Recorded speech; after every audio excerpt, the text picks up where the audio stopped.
Le programme élargi de vaccination a initié une série de rondes dans différents centres de santé pour s'imprégner du taux de fréquentation des parents aux séances de vaccination de routine des nourrissons dans le contexte du coronavirus. Le PEV tient à encourager les parents à respecter le calendrier de vaccination pour prévenir leurs bébés des différentes pathologies post-natales en dépit du coronavirus tout en respectant les mesures barrières. Quel est le taux de vaccination des nourrissons dans le contexte de coronavirus? Le programme élargi de vaccination veut se rassurer du respect de ce devoir par le parent. Pour la première ronde, le PEV a choisi le centre de santé Siloé de la commune d'Engaliema. Ici, le personnel soignant reçoit les nourricières pour la vaccination des nourrissons. Les vaccins sont de tout type, notamment le PVC3 contre la pneumonie et la méningite, le PVO contre la poliomyélite, pour ne citer que ceux-là, une prévention contre diverses maladies. Banda Covid et banda na mois de mars toyambaki penzate. Loko yaki sikawana ba mama nyoso babanga toyambaki penzate. Avril mois bongo bongo. Au début de la Covid-19, il y avait une forte fréquentation des nourricières pour la vaccination. Les mamans avaient peur d'être contaminées par cette pathologie. Mais depuis le début du mois d'avril, les mamans commencent à venir faire vacciner leurs bébés. Nous leur administrons le BGC qui leur protège de la tuberculose, 2TC et VPO contre la polio et la méningite.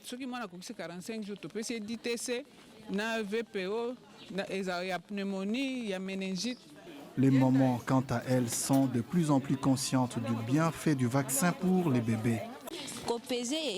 Je ne peux pas stopper la séance ou le calendrier de vaccination à cause du coronavirus.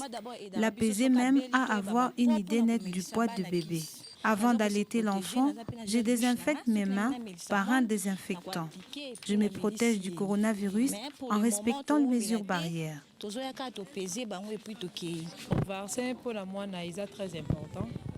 Le vaccin est utile pour prévenir l'enfant de toutes sortes de pathologies post-natales, notamment la polio et la rougeole.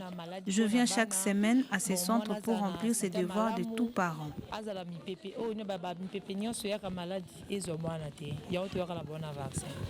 Une étude initiée par cette structure du ministère de la Santé renseigne que le coronavirus a bouleversé le respect du calendrier vaccinal. Les prestataires de santé du PEV tiennent à la promotion du bien-être des enfants en assurant un soin de qualité, encourageant les parents à remplir leurs devoirs tout en respectant les mesures barrières. Le programme élargi de vaccination leur encourage de venir remplir ces devoirs pour la protection des enfants. Nous leur demandons aussi de respecter les mesures barrières avec le port de masques et l'utilisation des désinfectants et ils ne doivent pas traîner ici.